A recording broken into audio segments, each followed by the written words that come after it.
I wrote down here the teams that I'm going to select, my predictions for who's going to make it to Omaha.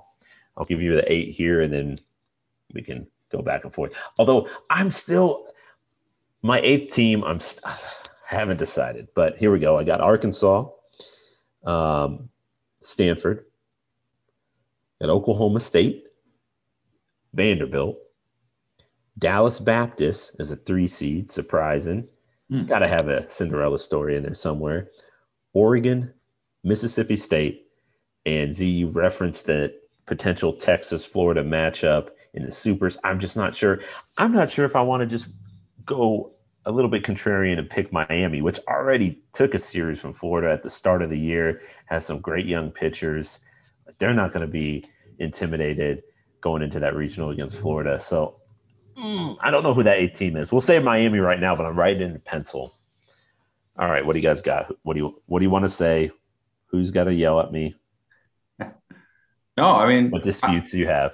I haven't gotten far enough to pick an 8, so I can't take a ton of issue.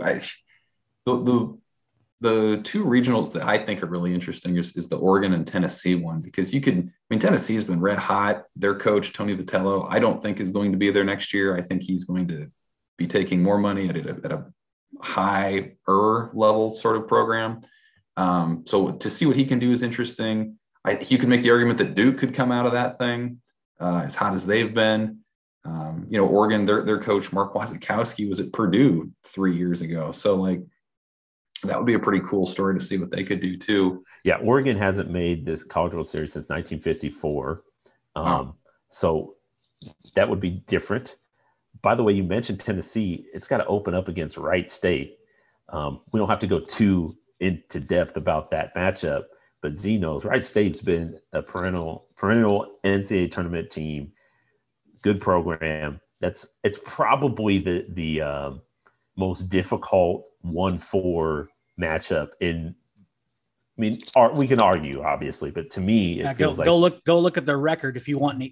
No one got a hold of them real hardcore this year. That is a tough baseball team.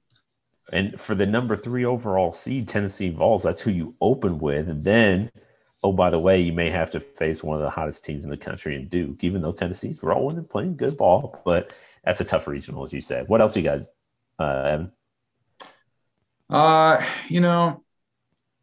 There's just, I feel like, kind of like I said, when you get past the top 8 to 10 national seeds, I feel like the competition level really evens out. There's just so many different ways that you could go with different things. Southern Miss is interesting to me as a team that could catch some people on the wrong day.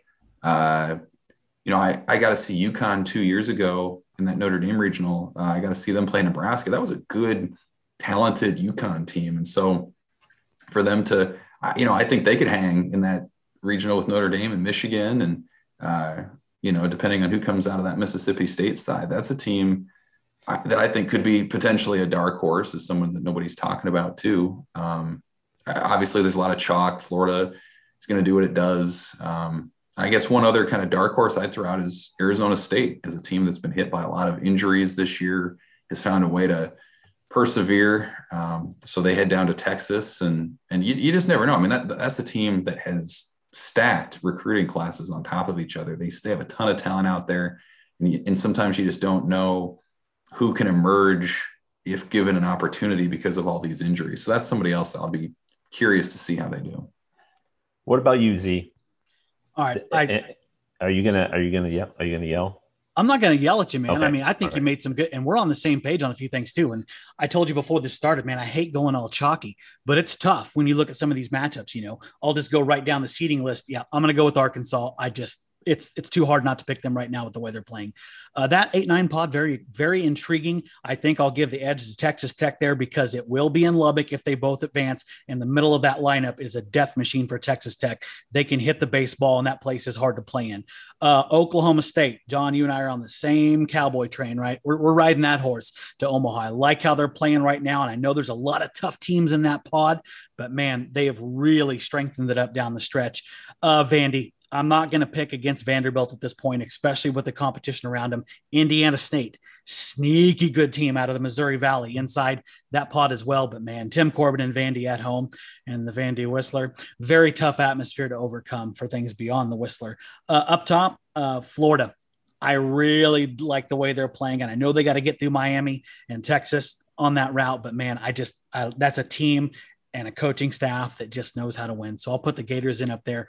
The intriguing pod that we mentioned earlier, I think it just comes down to the fact that Mississippi State can stay at home if they want to for the regional and super regional. So I'll put them in Omaha as well. And then down there where you picked one of your dark horses, that is, I think, the easiest pod to pick a dark horse out of, because there's several of them that could come out of there. Dallas Baptist, I mentioned the Missouri Valley. Them and Indiana State were big boys. Don't be surprised if either of them cause a lot of damage in their respective regionals. But I'm going to go with the team that I watched play a really heck of a game in the Conference USA Championship, Old Dominion. I still got the Monarchs in Omaha. That's my dark horse, and I don't even know if it's polite to call them a dark horse because they're ranked and they're hosting a regional, technically speaking. And then down low, I am putting Tennessee. I am buying hard on Tennessee. I know that is a brutal home regional that they got served up by the NCAA, and there's some good teams up top of them with Oregon. I'm just not sure on the Pac-12 because I haven't seen them a lot.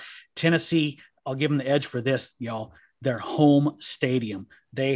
That place is a viper pit if you've watched it this year. And I think they'll be stacking humans on top of humans in Knoxville week to watch those games. So I'll put Tennessee and Omaha as well. Perfect. See, appreciate the breakdown, Evan. Thanks for your insight on the Huskers.